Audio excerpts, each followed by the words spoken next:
I will start the recording. Um, so welcome to the Indiana Council on World Affairs program, Migration, Immigration, Politics, and Economics. I'm your host, Ray Montagno, and I'm a Indiana Council of World Affairs board member. Our featured speaker tonight is Maggie Peters, and the moderator for the discussion is Rachel Van Tile. I'll be introducing them in just a moment. Following the moderated portion of our program, the audience will have an opportunity to ask questions and of both Rachel and Maggie. So Margaret Peters is an expert on comparative migration policy. She's a professor and vice chair of graduate studies in the Department of Political Science at UCLA. She's also a non-resident scholar at the Carnegie Endowment for International Peace. Maggie is currently working on the decision-making process of forced immigrants, the reintegration of deported migrants to Haiti, and how immigration affects authoritarian leaders. Her work has appeared in World Politics, International Organization, the British Journal of Political Science, among others. She teaches classes on international political economy and migration. She received her PhD from Stanford University and her BA from the University of Michigan. Rachel Van Tile is the Director of Legal Services at Exodus Refugee Immigration in Indianapolis, where she leads a team providing legal services and support to refugees and immigrants. With over 14 years of experience in immigration law, Rachel has dedicated her career to helping vulnerable populations navigate the complexities of immigration systems. She teaches immigration law and procedure as an adjunct professor at the Robert H. McKinney School of Law and regularly speaks at conferences and trainings worldwide. With that, I'm going to turn it over to Rachel, who will lead our program tonight. Thank you. Yeah, thank you, Ray. Hello, everyone. It's nice to meet you. Thanks for joining me tonight. I've given just a few minutes to speak about Exodus Refugee and the work we do. I'd like to take that time and then I'll pass it along to Maggie and then we'll have a conversation tonight. So Exodus Refugee Immigration we're a nonprofit founded in 1981 after the Mariel boat lift of Cubans, many of whom arrived to Indianapolis. Largely started by the Episcopalian Church, but now we're a secular organization. We provide services to both refugees and immigrants, and we do call those groups differently because refugees are a group of people that are forced to leave and repatriate somewhere else because of it's not a choice. They're not making a choice to leave their country and go somewhere else because whatever they've been forced out because of war, famine, things like that. So you'll hear me speak about refugees and immigrants collectively, but we do consider them distinct populations. We offer English classes and we offer mental wellness support with on-staff counselors, case management, and currently our largest program is the legal program, which I lead. As you can imagine, this is probably the largest need we see among the populations that we serve. Which include refugees from the Democratic Republic of the Congo, Burmese refugees. Here's your factoid for the night. Indiana has the largest population of Burmese refugees in the world outside of Southeast Asia. So we are definitely the largest. Aging myself now, but in 2012, when Aung San Suu Kyi, who's the democratically elected leader of Burma, currently on house arrest. When she was released from house arrest the last time, she came to the United States, went to Washington, D.C. to pick up her Congressional Medal of Honor, and then went to Fort Wayne, Indiana to speak to her people. So I was able to be in attendance for that, and that was amazing. We've seen quite a change in the law recently. Immigration law is a constantly evolving area of law. In this administration so far, the pace of changes has been about 2.1 changes per day. That's a significant number of changes to keep up with. So that's definitely a challenging area for us. We've also seen changes in populations. We're seeing a lot more Haitians that need assistance and a lot more like Latin American clients that need assistance as opposed to maybe our traditional refugees. We also have this year opened an immigration court here in Indianapolis. It's located in the multicolored building downtown on Pennsylvania. where the Social Security Administration is.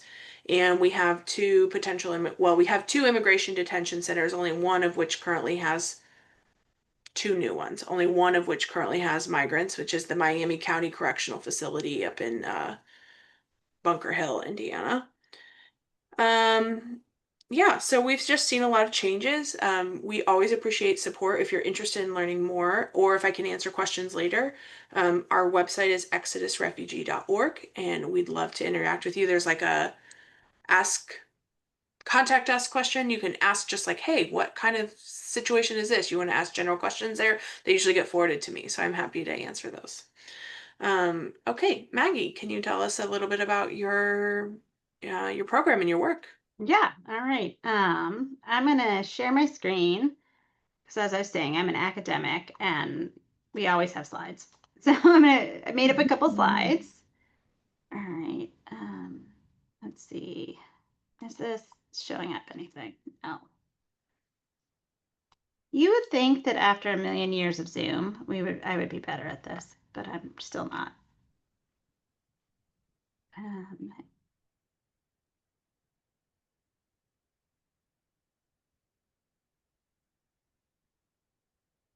yeah, I'll just share it this way. My undergrads can attest that like I am still bad at any any sort of technology after all these years of doing these things. All right, so my name is Maggie Peters. I'm a professor of political science here at UCLA, um, where we're expecting rain this weekend, so it's very exciting. We don't get a lot of weather, so. Um, all right, I'm just gonna do like a little intro about migration and what I see as some of the interesting sort of background. All right, so of course, migration is an ancient phenomenon that humans have done. The reason we are not all still living in Africa is because people moved. And people continue to move and have continued to move for the entire history, almost of humans. Um, and what has increasingly blocked human movement was the rise of states.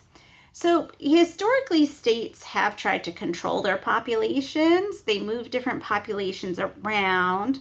They force them to move different places. They kick people out at times, which is why people end up as refugees frequently.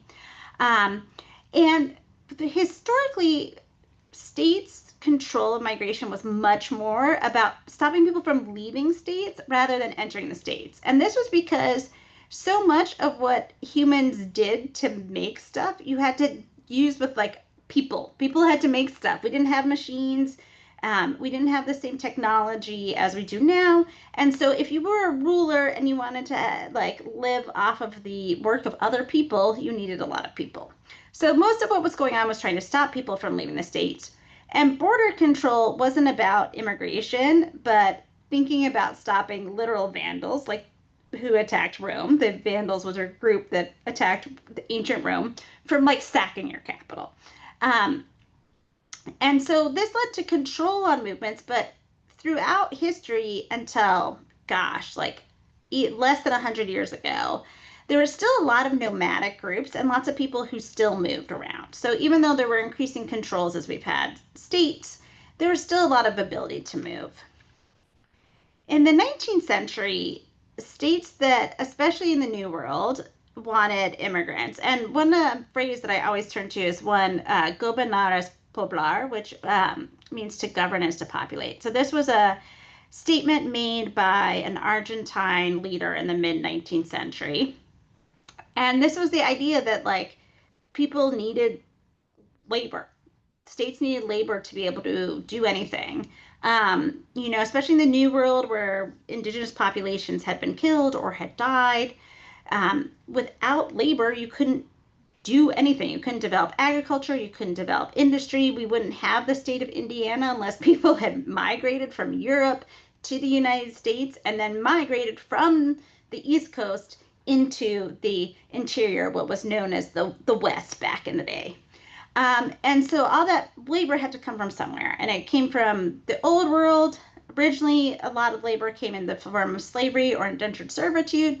But especially once the British made the slave trade illegal in the 1800s, you saw more and more immigration. And immigration is, of course, what led to the growth of the United States. This is how we put new land under cultivation, was the push westward, and the push westward was mostly by immigrants or people, who had moved one generation who saw new immigrants coming in and wanted to keep moving. Immigrants, of course, are the ones who created all the new businesses in the United States, and worked in our new factories. So if we think about the 19th century, we have the rise of the United States as a power because people came here. Of course, there was also backlash. So these are two old political cartoons.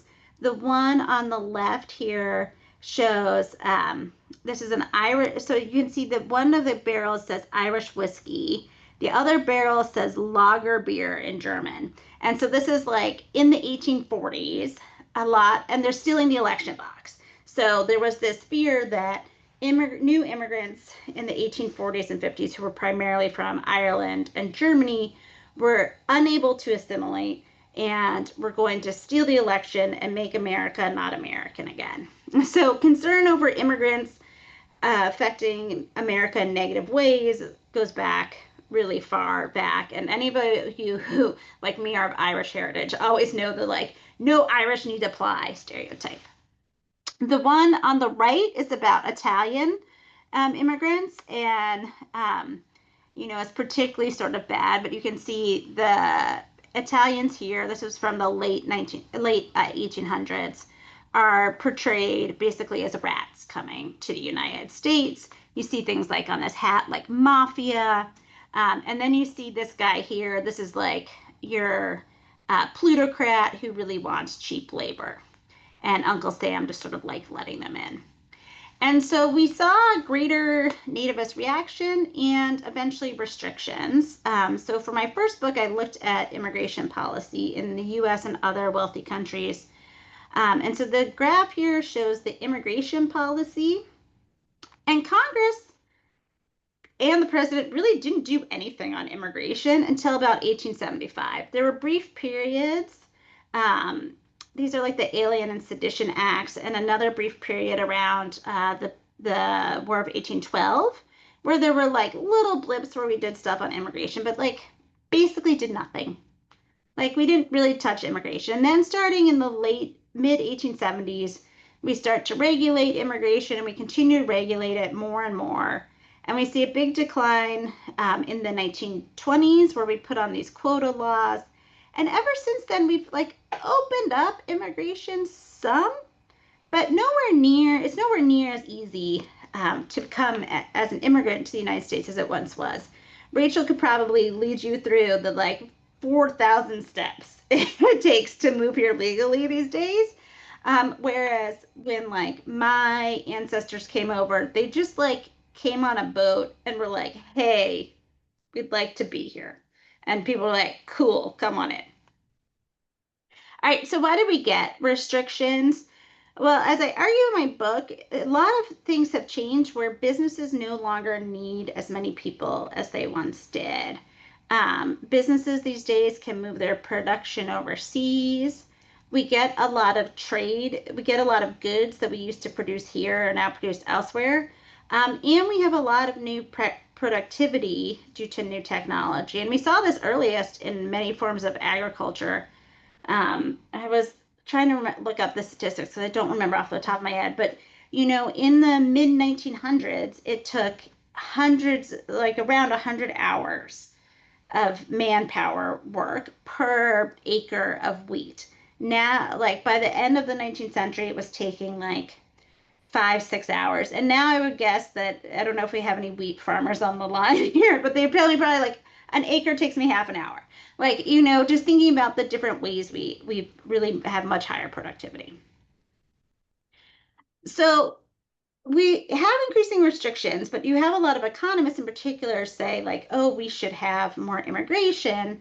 And the argument from the economists are really thinking about, economies grow in two different ways. Either the population increases or the productivity increases.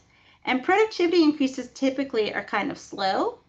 And in our country, I think it's by 2034, almost all of our population growth is going to be on immigration. The net births versus minus deaths is going to be negative. So starting in about 10 years from now, American citizens are going to have fewer babies than are projected to have fewer babies than the number of people who die each year. So if we want to keep growing the economy, we need people. Immigrants are also job creators. Even refugees who are resettled from camps around the world often come and start businesses. Immigrants are what we call positively selected. Often what that means is just like, if you can imagine, like the get up and go to leave your home and move thousands of miles away probably means you're like a pretty like a proactive person. And so they typically are better workers and more likely to start jobs. We've got an aging population who we want to be able to take care of and support through things like Social Security. So we need more workers to support them. There are definitely jobs that citizens don't want to do. At least, here in California, we have a lot of agriculture which cannot be done by machines, especially in like fresh fruit and vegetables. And I don't want to be out there picking strawberries all day. I think most Americans don't want to be out there picking strawberries all day, but we want to be able to eat strawberries. So somebody needs to do it. And then finally, it turns out that usually immigrants don't take jobs of locals. Instead, they complement them. And the way I think about this often is like, think about like a restaurant setting where, if you are a chef and you're starting a restaurant, you don't want to have to like be the chef, also be the line cook, also the busboy, and also do the dishes. So you frequently hire staff, and we know that you can hire staff who don't really know much about America yet to do things like dishwashing, or you can teach them how to be a line cook. But you wouldn't necessarily have them be the chef de cuisine or like designing menus because they don't know necessarily what the American palate is. So locals can do jobs that need local knowledge, that need language skills and ideas about culture, whereas immigrants can do more routine or manual tasks, and that allows the locals to work more efficiently. It also turns out that most of the concerns, and I'm happy to talk about more of these in the Q&A, about immigrants just like simply aren't true. As I said, they mostly complement locals. They don't actually take jobs from citizens very often. Most immigrants are not eligible for most welfare programs. And most immigrants also come as adults. And we spend most of our social spending on people when they're young. Or when they're very old. And because immigrants are coming for the most part after they've done their schooling, we don't pay for them to do their schooling. We don't pay for those costs of when they're young. They come here to work. They often leave if they're unemployed. And so it turns out most immigrants are net tax beneficiaries. Like they put more into the tax system. This even includes refugees who get resettled. The U.S. government, back when we did resettlement, which we don't really do right now, but when we have done resettlement, does give refugees some money to help them get started. Not a lot, not as much as Rachel will tell you, not as much as they need, but not a lot. But even so, within a couple of years, the refugees are making so much more and paying so much more in taxes. They're paying that back. Immigrants don't cause crime because they're here to work. And there's always been this concern that like they don't integrate. And I think like the earlier political cartoons about like the Irish and the German won't integrate have been shown to be false. And we see those same problems today. I think, the biggest problem when we have large amounts of immigrants coming in are like what I would call growing pains. Like there are more people, there's more demand for housing, there's more traffic. I live in LA. We are obsessed with traffic at all times. We care a lot about traffic. There are more school kids in schools, which actually, a lot of places like in my own part of LA, we're worried about losing schools because of the decline in school children. So we're like trying to get more kids to come to our schools so we don't lose our schools. But more students in schools and that sort of issue. So I'm just going to conclude by saying, like, immigration has really always been good for the United States and continues to be a good thing. And most of the concerns that people have about immigrants turns out to be, not really true and not really to be the case. So I look forward to chatting with Rachel, and I look forward to your questions. Thank you, Maggie. That was really informative. And yes, refugees don't get a very much money. It's about $1,200, $1,400 to survive. That's nothing. So, but I think you touched on just some really interesting things just in your kind of last statements. I want to know if there's empirical data about the rate at which immigrants and refugees commit crimes, or healthcare data about the access. I think this is like a very large source of misinformation, and I would love to hear, like, I know what I believe and what I see, but like, is there some empirical data on this too? Yeah. Okay. So one of the hard things when we think about, there are a couple hard empirical problems when we think about people committing crimes. Like, first of all, we have to be able to measure those crimes, and that means the crime has to be reported. So that's like the first thing. We have to know, like, what gets reported, and then we have to know the immigration status of the person who's being accused or who have been convicted of committing a crime. The best data I've seen is actually some studies put together by the Cato Institute, which is a libertarian think tank in DC, and you can go and like check out their blogs and their pieces. So Texas has information about the immigration status of people who've been convicted of a crime. So they have it by native born. They have native born, legal immigrant, and also undocumented immigrant. And what you actually find is that both legal immigrants and undocumented immigrants commit crimes, especially serious crimes, at much lower rates than Americans do. And there's probably a couple reasons for this. One is if you commit a crime as an immigrant, you are eligible for deportation.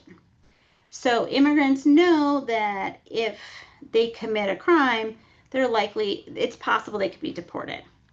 If you're an undocumented immigrant in particular, you probably don't want to get in trouble with the law, because that is how somebody's going to find you and potentially deport you back to your country of origin. So there's a lot less incentive. There's this big reason not to commit crimes. And then also, I think it has to go to like the kinds of people who migrate. There's this like selection effect. People who are willing to move thousands of miles, and especially like these days undocumented, it is so hard to move to the US through what we call an irregular channel, so not to come in legally. It is so hard to do that somebody who's persistent enough to do that is probably here because they're trying to make their life better, and is probably somebody who's like a real go-getter, and so it's going to be able to get a job and not fall into criminality. That's not to say that we haven't seen groups or like immigrants never commit crimes, because they're people just like everybody else. But it turns out actually their crime rates are much lower than native born Americans. And then on healthcare, it really depends a little bit on which group we're talking about and which state we're talking about. So in general, you are not eligible for a lot of these programs, a lot of like social welfare programs, until you're a legal permanent resident. And even then, Rachel will probably tell you as a lawyer, there's something called the public charge clause, where if you are found to be using too much of the public welfare services, and the public charge actually goes back way, way back. It goes back to our earliest immigration laws, concerns over people being a public charge. If you are found to be using like too much social services, basically, you can also be eligible for deportation. Also, most most states do not allow undocumented immigrants to have access to things like the ACA marketplaces or Medicare. I say most states because here in California, there is some availability of these sorts of resources to undocumented immigrants. Yeah, Uh, and I think Maggie, oh, I'm sorry. Go ahead. I think one of the confusing things too is one of the great benefits of the United States is we have this internal migration that is we have freedom of movement, right? And so you can have an immigrant who's in one state and then they move to another state and the rules are different. It seems it is difficult and there's a lot of conflict between state policy and rules and national policy and rules. And I think that and I don't I'm going to let you speak on this too, but I think that's part of the reason why it's so difficult and why national policy changes so quickly is that there's just not a real good consensus even though it's federal policy. Do you have any thoughts about that kind of the conflict between states and the national policy? Yeah, so there are really big conflicts between states and between states and the national policy. Hmm. And in large part, that has to do with like different labor market conditions. So here in California, we are desperate for labor in the farms, in the agriculture sector, in the like the farm sector, and also in things like construction. As you know, last winter we had these big fires come through LA. We had lost tens of thousands of structures. We have so many houses that have to get rebuilt, and there're just not enough construction workers. So we're like desperate for people in construction, and then our farmers are desperate for workers. Um, and so a place like California wants more workers and wants them to come to United and like where are we going to get them? Well, we mostly from immigration. Whereas other states might not need as many workers and might not want as much immigration. But as you said, once somebody comes into the country, we do have freedom of movement. Other countries have dealt, like Canada has programs that are province specific. So there's programs like specifically for French speakers to go to Quebec. There are programs for like agricultural workers and others to go to Saskatchewan. Um, and those have all sorts of rules on top of like where you can work. Also, like what you kind of have to stay in that province for a while first. Um, Yeah. but you're right. Like there's just we're a huge country, have different needs.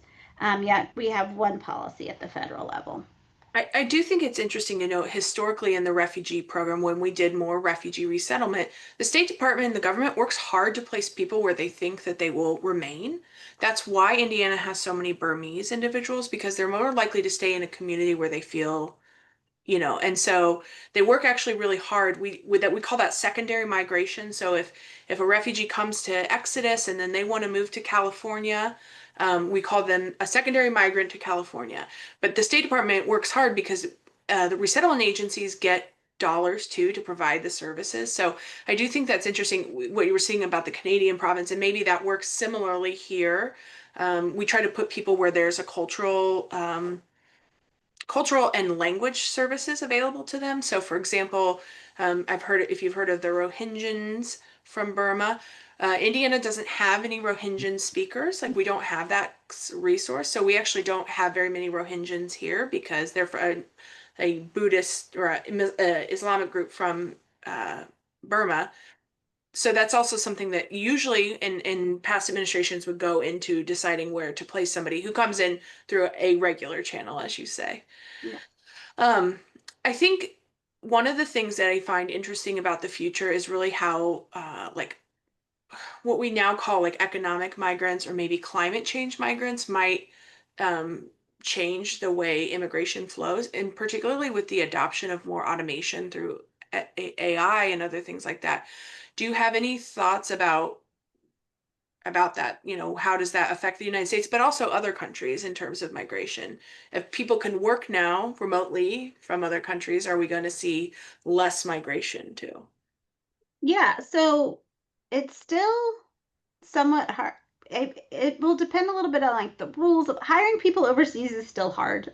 Um, so Yeah. right, and also we're still, you know, we still have this culture of like wanting people to be together in the same place. So some of it's going to matter a bit on like, does that change? And do we all just like go to remote work like we did during COVID? Um, but even still, there's going to be all sorts of tasks that like we need humans to do in place, like in a specific place. And I think, especially when we think about healthcare, that's going to be still a big area because they can make all these robots, right, that like maybe are going to help. But if you think about nursing homes, home health care aides, nurses, we have a huge nursing shortage across the country. Um, all those sorts of professions that still need somebody in place. And I'm like, also like teachers, things like that. I wouldn't want a robot to like take care of my child as much as I joke that like why don't we have the like robots from the Jetsons yet? As much as I would like a robot nanny and chef and maid, they don't exist. And I'm not sure I'd actually want a robot nanny for my children. So there's plenty of, caregiving tasks and then other tasks that just prove really hard to automate. Like the amount of times I've done a lot of work with farmers here in California, which is why I know a lot about it. They're like, the number of times somebody's tried to automate picking a tomato and they still cannot get it. They still like no matter what, like because you know how like if you want to pick a tomato, you have to like it's not just color, but it's also feel and like tomatoes are all different. And like maybe this can get automated for those terrible red tomatoes that are in the grocery store that taste like nothing, but like for the tomatoes that actually taste like something is really hard to do. And so there still be all these sorts of tasks that I think you need an actual human. So I don't think AI is going to like overtake everything, and we'll still need people. And then you also mentioned like climate migrants. Um, right now, what we're seeing is when we have these big climate events, you see a lot of internal migration in a lot of countries. Um, but if you get big enough climate events, you do see external migration where people just simply kind of like have to leave because that area is like no longer habitable. And then it is a question of like, where are those folks going to be able to go? Yeah, I think and please correct me if I'm wrong, but when you say that, I think about the last big earthquake in Haiti caused a lot of migration, but it lined up, and this is my anecdotal assumption. It lined up with the 2016 Rio Olympics. So they needed a lot of labor to build all the Olympic stadiums. So I think that's why we saw a lot of Haitians leave Haiti post earthquake and go to Brazil, and now they're making their way up because now they're persona non grata in Haiti as well. Yeah. So So they, or in Brazil, yeah. Sorry. there was also like large amounts of growth in Chile at the same time period. So lots of Haitians went to Chile, and then you Yeah, had the exactly. pandemic hit. They all lost their jobs, and many of them headed to the United States. And now, we repatriated many of them, but like there is no state in Haiti. There's Right. gangs. There are gangs that control things. There Yeah. people there. It is not a good situation. Yeah. It's pretty awful. And from a legal perspective, just I saw there was kind of a comment about Haiti. Just from a legal perspective, the time that somebody spent in one of these third countries can be a bar to asylum. So if they spent 3 years in Brazil, even though they're afraid to go back to Haiti, their home country, I still, in a court of law, have to argue that they're also going to be in danger if they return to Brazil. So it adds an extra complicating layer when we're talking about relief for Haitians. And that bar is already pretty high, so to do it for two countries is difficult. Yeah, Um, also, I would just say for yeah, Trevor, your question about resettling Haitians back to Haiti, what was happening under the Biden administration was that people who would be deemed inadmissible to the United States or deported back there would get sent back on a plane and then are helped by the International Organization for Migration, which has been on the ground there since like the late 90s helping people. Um, and so they do a lot of work trying to resettle Haitian deportees. My co-authors and I just finished our first round of surveys of both Haitians who've never migrated and also deportees and with the IOM's help. And what we found is like, even though they're back, okay, it's really hard to get any sort of job in Haiti right now because like everything's collapsed basically. They're gangs, they're vigilante groups, there's some farmland, but that Hurricane Melissa just hit the southern area of Haiti again. Um, but like they're less likely to have a job. They're they're more likely to be skipping meals and not being able to eat. Um, and they just have a harder time resettling. In part, we think that there's some of a stigma against people who are deported, that they're seen as like something must have been wrong with you to get deported. You're kind of a failure. Mm. Um, and also just they've like lost their social networks while they were away. So it's a really tough spot for folks. And what we're concerned about now is, especially if they're younger men, that if you're a young man in Haiti and you don't have a job, the only organizations that are willing to like give you any sort of employment are these gangs. And it's making gang violence worse. And if we want to stop the gangs who are moving drugs and moving guns and could threaten, you know, the US in the sense of like leading to more sort of transnational crime and drug, is that we should be concerned about this. Yeah, and I think the other part that's hard about the Haitians is most of them came here through a legal program, right? Like the Haitians I'm speaking to now, they all came on the parole program. Whether or not you agree with Haitian humanitarian parole is like a whole other conversation, but most of them have not, they've done it quote unquote the right way, and now we're kind of pulling them out of this network. So we've pulled them out of Haiti. We said, hey, you can come here. That's fine. They've abandoned their social networks. And now, like you were saying, and now they're being forced to repatriate. I also understand that and this I think is common of deportees, is that there's this assumption that because you are in the United States, you have a lot of money or you have money that you can bring back. There were some TikTok videos floating around of this Haitian gang member named Barbecue. I don't know if you know about Barbecue, but Barbecue is like the leader. And he was basically saying, like, as soon as you get off the plane, when you walk off at Port-au-Prince, we're going to rob you. We're going to take all your money. So, I mean, I think the fear is real for Haitian migrants there too. And I'm sure that they feel like the rug was pulled out from under them in a way that's just just not sustainable or not fair. Um, I guess I want to turn back to and then we can, Trevor, when we're done with the discussion, we can answer more questions about this if you'd like. I just want to. Yeah, sorry, I thought that was just going straight to Ray. I didn't know Oh, okay. you No, guys it's started. okay. We could see it, but no problem. No worries. Um, I think it seems like there's a lot of misinformation and disinformation, and it seems like it's both rooted in kind of these stereotypes like you were talking about, but also like in a lack of research maybe because there just isn't good ways to get that. Do you see that? And do you see ways that we could, or what areas you think need to be explored more to understand immigration and migration? Yeah. So I would say like we know increasingly more about migration and its effects than we did even like 10 years ago when I first started studying this.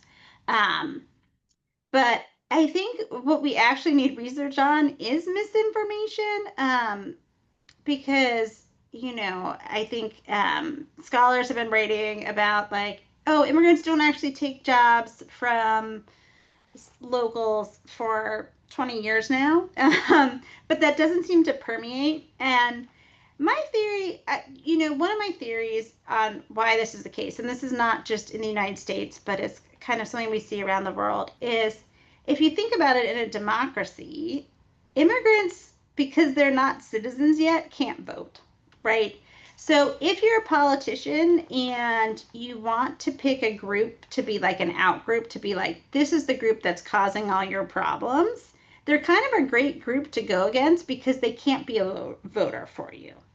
Um, and and additionally, when people say like, well, maybe we should have more immigration, it's hard to like find a real constituency to sort of like be like, yeah, let's do that. Because even companies don't really want, who use a lot of immigrants, don't even want to like show up on this topic a lot. So it ends up being an issue where um, people who are sort of more anti-immigrant um, kind of can dominate the Mhm. conversation. It's also the case that um, for most people who like immigration, want more immigration, they don't care that much about the issue, but people who really don't like immigration really care about the issue. So when people vote, very few people outside of like, family members of immigrants themselves vote sort of on a single issue about immigration, whereas Mhm. like there are people who will vote kind of as a single issue against immigration.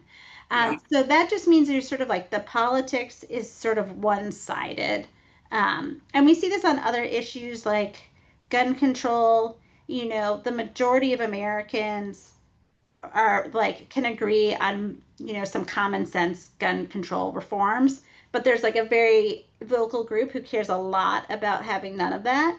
And because it's what we call in political science more salient or more important to them, they're really sort of like willing to be a single issue voter on that in a way that those of us who are like, yes, I think we should do more background checks are like, but I also care about climate change, but I also care about healthcare, but I also care about Yeah. this. And so I vote on, it's not my number one issue. Yeah. Yeah. Well, speaking of that, pardon if I was looking down to your presentation, it was because I was Googling your book and I want to learn more about it. Um, so it looks, Maggie, can you tell us a little bit about the book? I think you wrote, it looks like maybe in 2017. Yep. Yep. So, yeah, I can Trading open up right Barriers. Yes. here from Princeton University Press. And this is like, sorry, I love this version. This is the version in Chinese that was published in Oh, China. that's That so was like exciting. so That's cool awesome. that they published. Yeah. So my book really starts from like a puzzle. So we often think that like businesses support immigration, right? Because they want cheap labor. And we think that business is really powerful, right? Like often we think in politics, like big business gets what they want. And so, how was it the case that if business is really powerful and they want immigration, we still get like lots of restrictions? And so, what I argue in the book is like actually businesses don't care about immigration to the same extent that they did in the past. Um, in large part because they can, this sort of gets to your question about like AI and working overseas. As we know, a lot of businesses that once employed a lot of immigrant labor, like textiles and like clothing and stuff, now just produce overseas. So if you think about it, it's a little over 100 years ago we had like the Triangle Shirtwaist Fire in New York and huge fights about labor working by labor to try and organize in the textile industry in New York and elsewhere. And who were those workers who died in the Triangle Shirtwaist Fire, which was this big fire that went through a clothing factory in New York in around 1925. I forget the exact year. It was young immigrant women who worked there. And so once upon a time, we brought immigrant women and immigrants of all kinds to work here in manufacturing. And as you know, due to globalization and trade and things like that, we've lost a lot of those manufacturing jobs. And so now we don't bring Bangladeshis here to work to make our clothes. We buy our clothes from Bangladesh.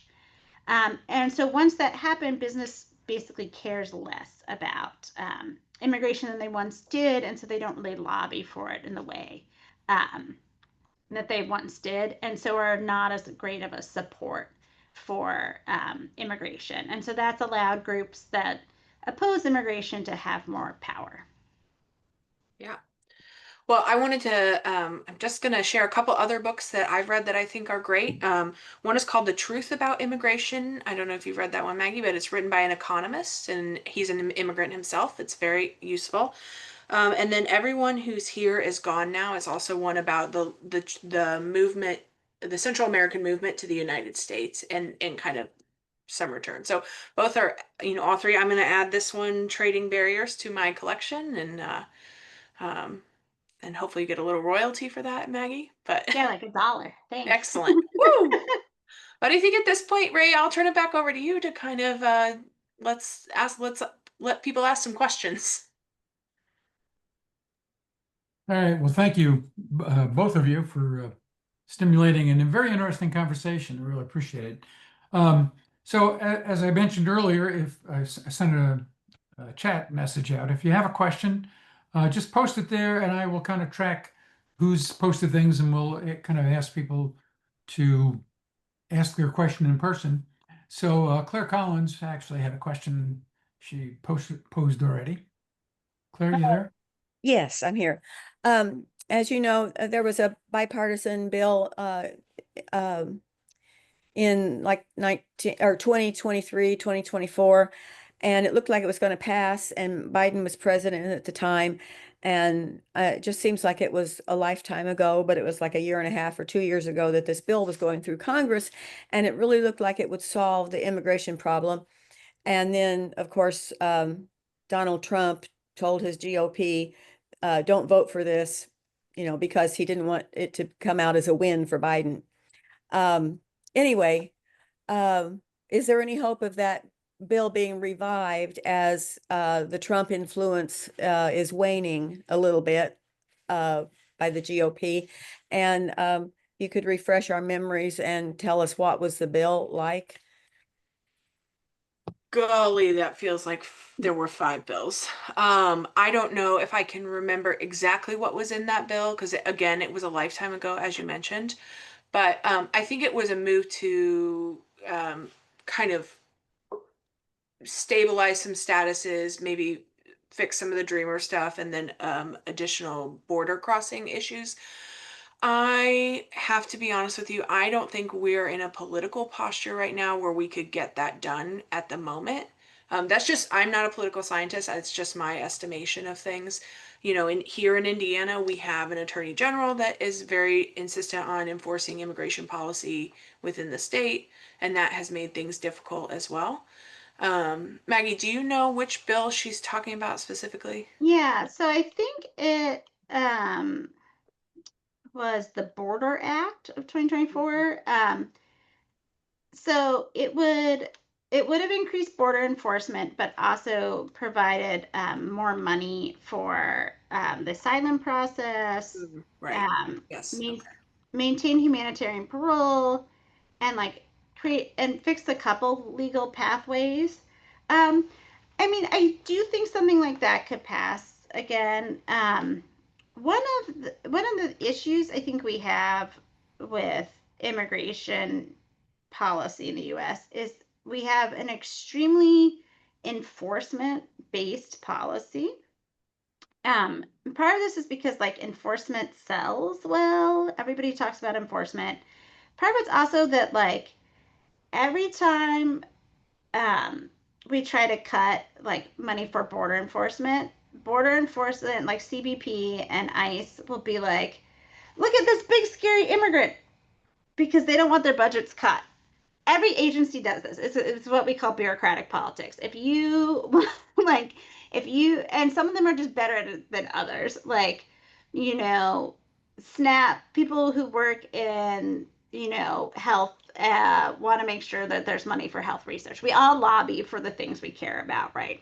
And it just turns out that Border Patrol and ICE are extremely good at getting freaking us all out and being like, there's a crisis on the border. There's always a crisis on the border. Like, and getting us this idea that like, if we just had like a little bit more money, and by a little bit, I mean billions of dollars more, we could stop all undocumented immigration. And as you know, like, we've been trying to stop all sorts of different crimes for forever and people still commit crimes. So that's kind of, an approach that people continue to want. And then there's like some other little things that the bill fixes. And yeah, if we get a Democratic president, maybe we would pass some of these stuff, especially like some of it was around like Afghan refugees and other groups that I think are politically politically okay to help. I still worry the way that states have gerrymandered their districts means that like a lot of Republican representatives are more worried about a challenge from the right than they are about losing their seat. And as people on the like hardcore right increasingly are like, if you even mention like you once had lunch with an immigrant, we're like gonna be like, you're the worst person ever. How could you have ever had lunch with an immigrant or whatever? It makes it really hard for Republicans who understand like the business case for immigration, to vote anything. So I think unless you had like a super majority of Democrats, it would be hard, to get much movement. But we have not really revised our immigration policy since the mid 80s. There was the Immigration and Nationality Act was revised in 1990, 91, 96. 96. But since then, we basically done nothing. And the big reform was done in the mid 80s and 86 when I was 6. I'm a lot older. I'm like in my mid 40s now. So we really haven't done anything really to fix our immigration system really in 40 years. And it means that like we've changed little policies here and there, but they're what we often call a kludge. Like they're kind of like a band-aid, but they didn't really fix the problem. And what we really need is like a Congress who's willing to do something and actually create like a big overhaul of the system. But Congress doesn't really seem to want to do anything these days. Yeah. All right. Well, thank you. 100% agree. Actually, we have another question coming up here from Glenn. And then Deb Myers will be after Glenn. Yeah, I just wanted to ask you what your thoughts were about why in the last election the Latino vote was actually increased for the anti-immigrant presidential candidate, um, given the candidate's position on immigration and the recent experiences with immigration in the Latino community. Yeah, I actually have an undergrad who's doing some really interesting research on this. And so it is the case that immigrants became more anti-immigration, and we have two thoughts. It's like, or our major thought is like maybe they sort of feel like I did it the right way. Why don't you? Without thinking about like there isn't the same right way. But I think a lot of it is also just like Latino populations are lower income on average than the white population. Inflation greatly hurt lower income populations. And so, like many Americans, they voted against Harris because of inflation and not necessarily for Donald Trump. And you've seen, in these like special elections in Virginia and other statewide election and New Jersey, you saw a big swing back towards the Democratic candidates because there's still inflation. Like there's still most of the time, most voters vote on the economy, because that's the number one issue we all have most of the time is these sort of bread and butter issues. And also, so they're sort of voting against Trump because the economy still is kind of, the stock market's doing well, but the rest of the economy is not doing so great. And inflation's still up there. Every time I go buy groceries, it feels like it's like another $50, but that might just be because my kids eat me out of house and home. But also they are getting turned off by the very clearly anti-Hispanic, anti-Latino ICE enforcement. ICE is very clearly using Latino status and like, are you a poor Latino as a way to stop people. Well, and in fact, the Supreme Court said they could do that. Yeah, they said like, Yeah. that's cool. Sure. Yeah. Yeah. Oh, I was just gonna say I don't have any data on this, but I also think that like a lot, well, I don't want to generalize people, but I've seen a lot of trends towards more conservative thinking from immigrant populations too. Like, you think about the number of Catholics that are in Latin America, they tend to vote not pro-choice, the other one, pro-life, more conservative. And we see that with our Burmese, and as well as they tend to vote more conservative. So I think that sometimes is a reason too. Yeah, I don't know. especially That's just my social issues. anecdotal. Yeah. Yeah, and sort of like anti-trans, anti-LGBTQ played well in the last election. Yeah. All right, thank you. Deb Myers, you have a question? Thank you very much, Professor Peters, for your presentation. I have a question. The main limitation for many women in the workplace these days is access to childcare. And immigrant women primarily do the majority of both the childcare and the elder care in this country.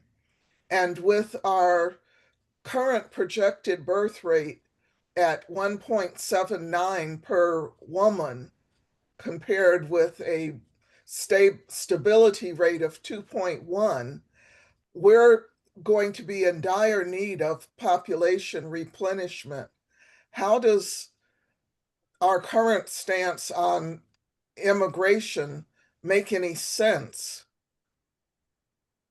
Yeah, it doesn't. Although what's sort of funny is, and I'm sure you, since you're not like my undergrads who, are like, were born like after 2000, and that horrifies me in many ways. I'm like, I can't believe how young you are. But, you all remember like, in the 70s and 80s, we were also worried that like of overpopulation and like Like it was going to zero be population growth was the mantra, right. And we were like, and we've and passed it. now we're like, please, dear God, have children. Um, but I think And it's worldwide. yeah, It's not just the US. you're right that you know, I I probably am no longer of child age, but as somebody who has young children, you're very much right that like a lot of people I know also think about these issues of like it's extremely expensive to have a small child and to be able to work, but yet we have to have two working families, or two working adults in a family to survive. Plus, also we have, various of you might also be part of the sandwich generation where you're dealing with older family members who also need care. And so it makes it just really difficult. And, as much as people say, like, well, we want to increase the birth rate now, that's not happening because families are like, well, I can't afford it. Um, and so it would, you do see higher birth rates in countries where it is easier to afford childcare and nannies and things like that because they have greater amounts of immigration. You do see it's not 100%. It's not a like foolproof situation because it also turns out that like women face a motherhood penalty at work, and a lot of women are like, well, I don't want to face that penalty. So there's some social norms that have to change, but it is a big help. So it is a really hard situation, and especially it's not just about who's going to take care physically, it's also about how do we make sure that Social Security stays solvent, is that we need a certain number of workers to help people currently in the system, because of course Social Security we started paying out in the late 30s to people who had never paid into a system because we didn't have a system, but we wanted to support seniors, and so we've always had to rely on the current workers to support current retirees, and we're never going to get past that, or it's unlikely we're going to get past that. Plus, many of the undocumented immigrants have been paying into Social Security with no expectation of ever getting anything out of it. So we're going to be losing that source of Social Security funds. Yeah. All right, thank you, Deb. Abel, you're up next. Thank you, Professor Maggie Peters, for the presentation. And my first question is around the H-1B visa and the policy change of putting $100,000 fee, and all the thoughts in my mind is that that will discourage a lot of people coming here. Sounds like a high fee, but just wondering about your thoughts. And the second question is, I immigrated to the US like, I think it was 10 years ago using a TN visa. And I wonder if that program is still in place. Yeah.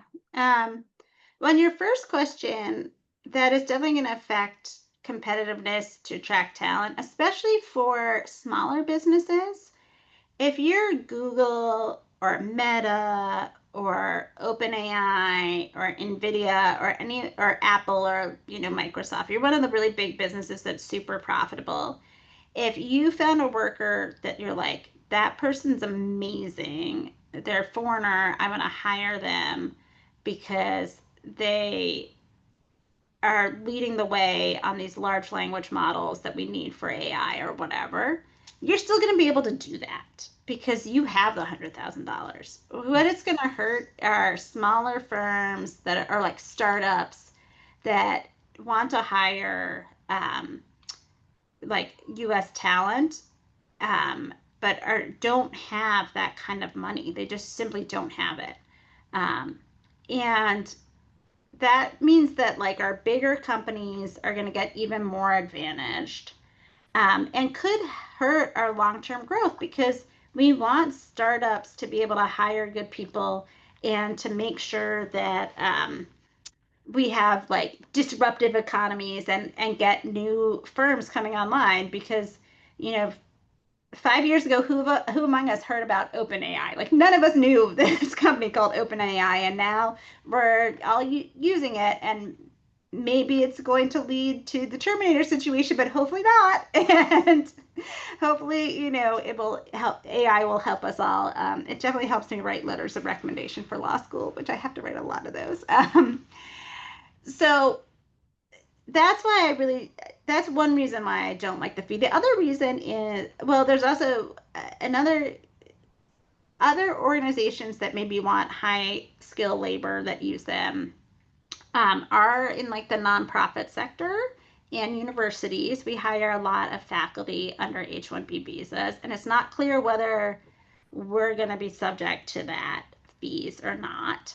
And then also, for my own interest, I have a lot of students who get PhDs and also get hired on an H-1B. And being able to attract the best graduate students in the world, make us have the best universities in the world that do the best research in the world, that have also been a powerhouse for, everything from medical research to like physics to social sciences to everything. And having that advantage has really helped us grow our economies. So, but it's also unclear whether this is actually going to happen. Rachel can probably speak to more of like, it's not even clear if it's legal. It's probably going to be challenged in the courts. I don't know what's going to happen with it. And then I think the TN visa is still in place, but I don't know how quickly. From everything I've heard, everything has been slowed down at USCIS. And so even if you're trying to come on sort of any visa, I've heard it's been a lot slower to get those processed. Yes. I would say it is at least doubled most of the processing times for most visas. In part because they've converted USCIS to being more enforcement operations. So they're allowing USCIS officers to kind of detain people, which means they're not doing their job of benefit allotment, which is what USCIS is supposed to do. But yes, I would agree. I think that, last I heard the TN visa program still exists. I think the processing time is quite long. So. All right. Thank you. Thank you. Hey, I can actually add a little bit to that. I was a department chair at the university for a while, and we hired a number of foreign faculty. And I would say that maybe large universities like UCLA, large research universities, might be able to have the money to come up with that.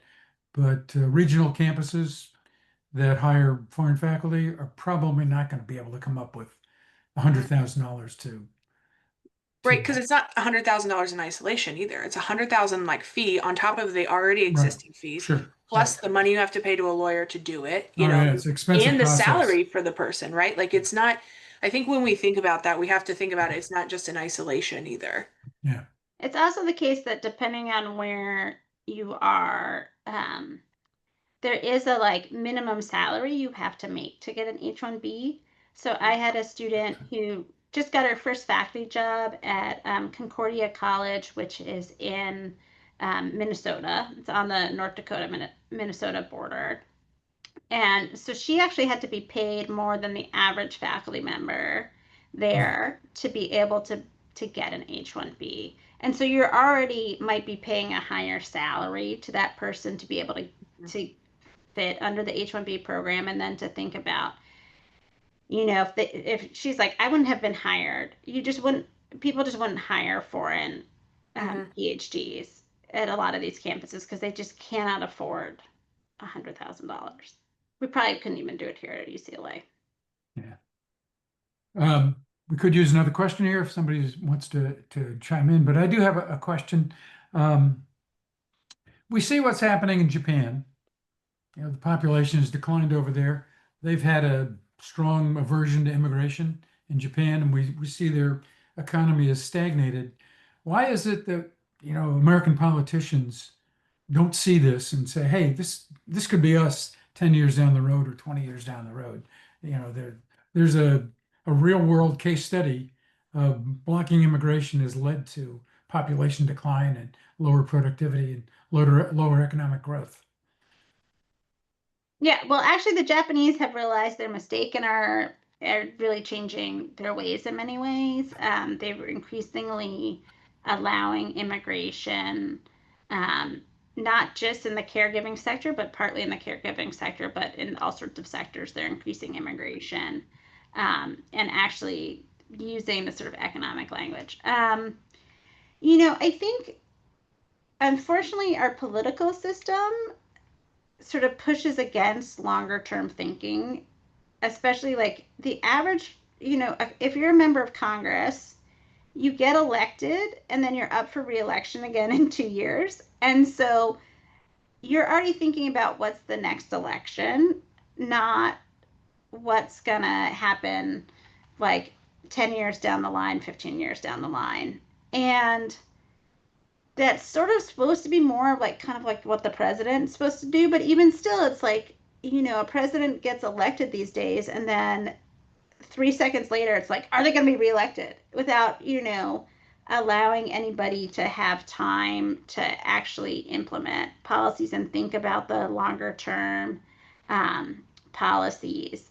And so I think that just makes thinking about these longer term issues very difficult. It's like, why haven't we fixed Social Security funding? Like, we know how to fix Social Security funding, but like we keep kicking the can down the road because it might lead to short-term pain.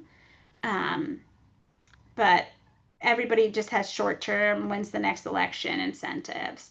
That doesn't mean that necessarily we want to go to a system on the other side where like somebody's in power for a really long time, because that can lead to all sorts of bad things too. But I think it speaks to sort of somewhat of our own media environment, where the media just treats politics as another sports score, horse race, like who's winning, who's not winning, instead of like actually caring about policy. And I think that actually is like one of the bad things that happened with the rise of cable media. Like CNN has to put something on all day long. It's the same thing like ESPN has to put something on all day long, and there's not that much sports, and there's not that much that happens in politics that you can really do all day long. But now we have these channels that have to fill all day long. And so they've sort of like made it more of a game because they have to talk about something.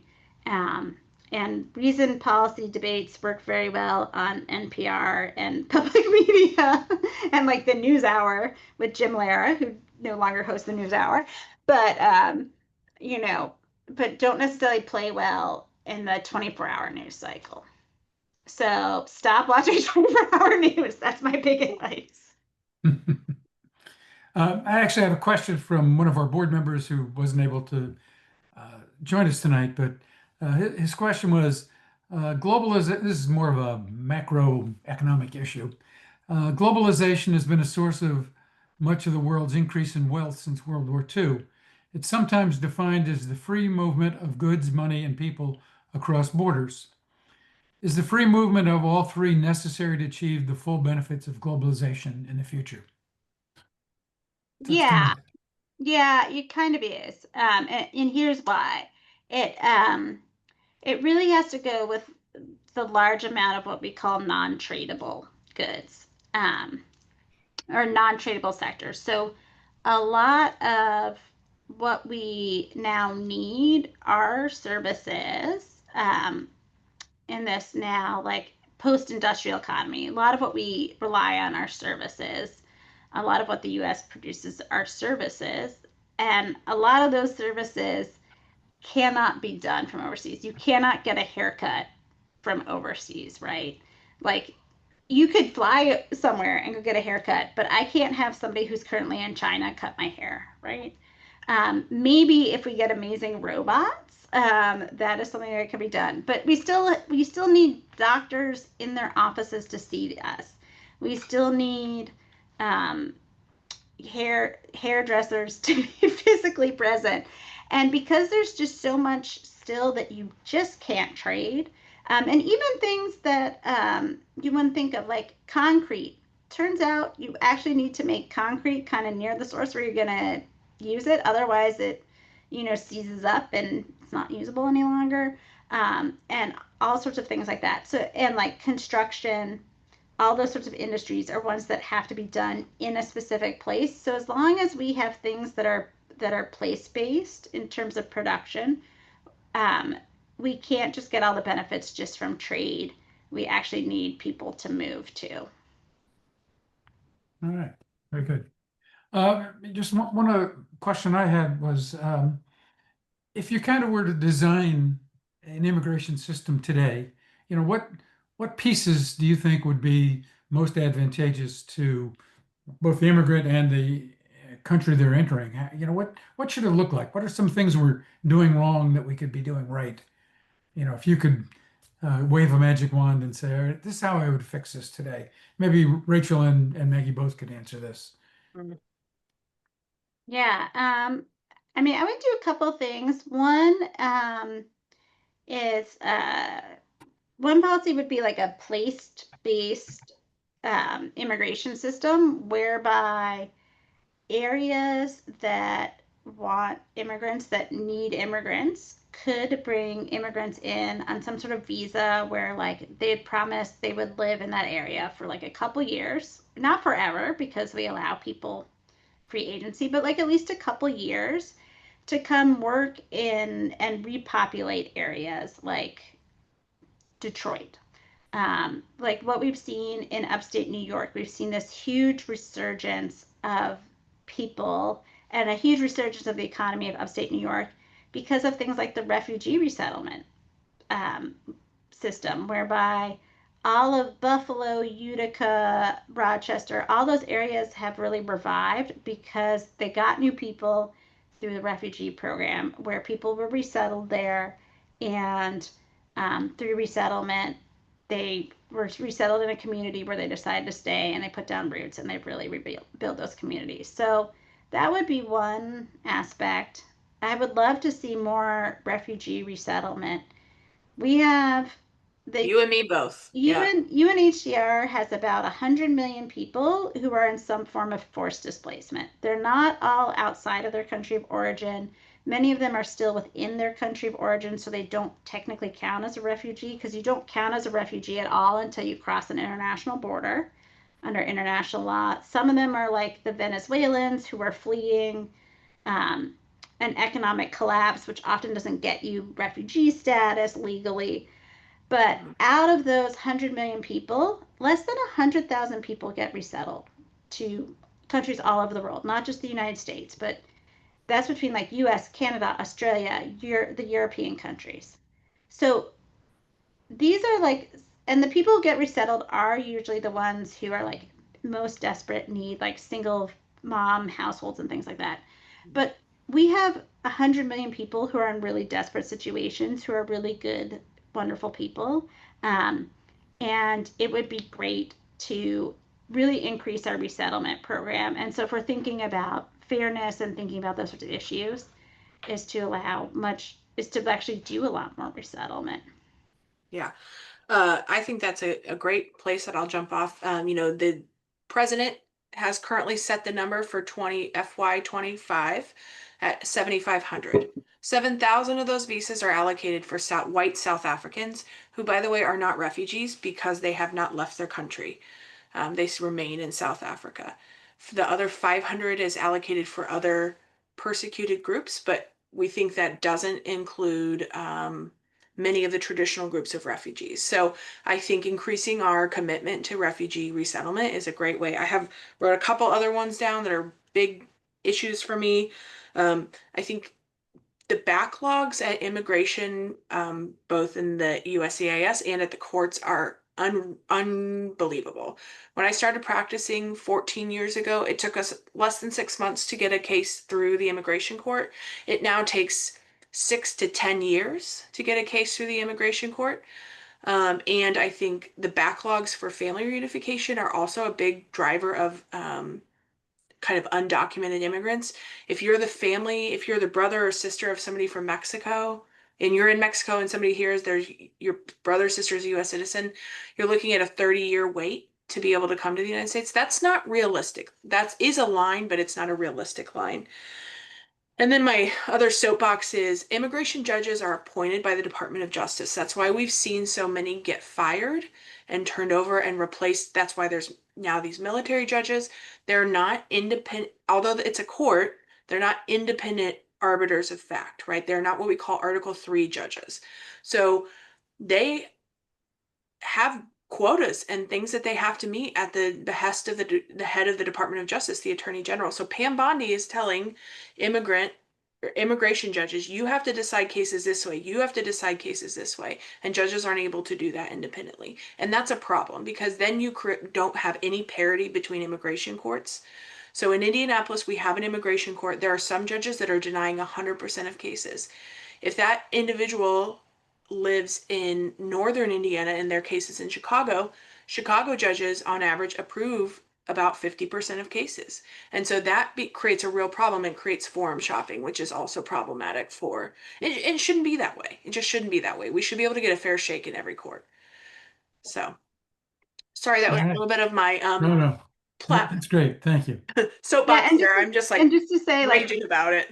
Other countries, like for adjudicating like asylum cases, which is one of the big things that go to our courts, actually don't even use a like court system. They have people who are specially trained just in asylum cases who do it, and like Canada does it that way, and it moves just a lot faster because those asylum officers just know a lot more about like the different problems in different places, and so they can judge people, whether people are like real refugees, just a lot easier than like I'm an immigration judge and I'm doing some asylum, but I'm also doing enforcement and I'm also doing, deportation, and my docket's really full. Yeah. And just quick on Clarice's question. So especially for the refugee system, as Rachel will talk about, to be resettled, first you have to like register with the UN High Commissioner for Refugees. They do one whole background screening and they set your vulnerability score, like how desperately do you need resettlement. Then if the US decides like you might be eligible, the State Department's Office of Refugee Resettlement does huge amounts of background checks. It usually takes about 2 years to do those background checks. So it is extreme. We already have sort of extreme vetting through that program. That already takes place. So refugees in particular have extremely low rates of criminality, like basically none. And the average time a refugee spends in a camp before they actually go through the process of like being referred back to the State Department or the US is north of 10 years. So we're talking about people who have been displaced a long time. All right, very good. Well, I want to thank Rachel and Maggie for joining us tonight. This has been an enlightening program. I've learned a lot about this whole process and some of the history of immigration in the United States as well, and some of the legal barriers to making this happen. So with that, I think I'm going to turn it back to Janet. Janet, you want to maybe talk about some of our upcoming programs real quickly? And with that, thank you. Thank you so much, participants and speakers. Each time we have a discussion on immigration, excuse me, we learn. It could be something small that we learn or something big. These types of discussions are so very important for maintaining and building our democracy. So thank you very much. Upcoming, we are able to announce that we have our holiday party coming on December 11th. We hope you'll come. It will be at the Journey, excuse me, which is at Route 69 and 96, right, Claire? It's on 96th Street, just a little bit west of I-69. Okay, you're right. Well, actually, northwest. Yes. So it's a come you all. We will be paying at the restaurant, and it's not very expensive, like about $22. So we hope you can come. Then in January 6th, we have an event by General Petraeus. We do hope you'll buy his book. And that's posted on our website. Excuse me. If we can show, what do we have? We have 824. Are we able to hop over to our menu of upcoming events? Ray, is that accessible? Easily. That's okay. That's okay. Okay. Trying to think what we have.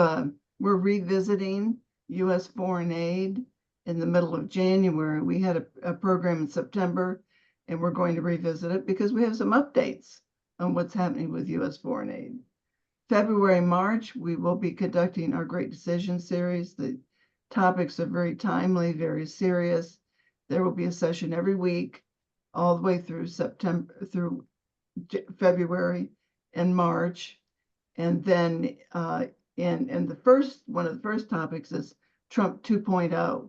So we're all anxious to hear what the opinions are on that. So we have a great group of speakers lined up, and we hope that you'll join us and tell your friends about the Indiana Council on World Affairs. We like learning together, and we are learning together. So thank you very much. Any final comments before we wrap it up for the evening? Just want to say Yeah, I thank do. you again for having me. It was really fun to chat. I do have a comment. Yes. Okay. The immigrants come here because they look to us as an ideal of democracy and how life should be. They love our country more than some of our native-born people. They teach their children and grandchildren to love our country. They may be the janitors and the strawberry pickers, but their children and grandchildren will be the nurses, the college graduates, the soldiers. There are so many in the military that, you know, are from other countries. And I think that they stimulate the economy. Good, very good, very good. And we have talented people from all over the world. You know, it always inspires me to think that we live in a country where people want to voluntarily come here. Wow, let's keep it that way. So again, thank you for joining in. We look forward to being with you at the Christmas party and January 6th for General Petraeus. And do buy his book, Conflict. It comes with the admission price. So with that, thank you for our being together, and good night. Right.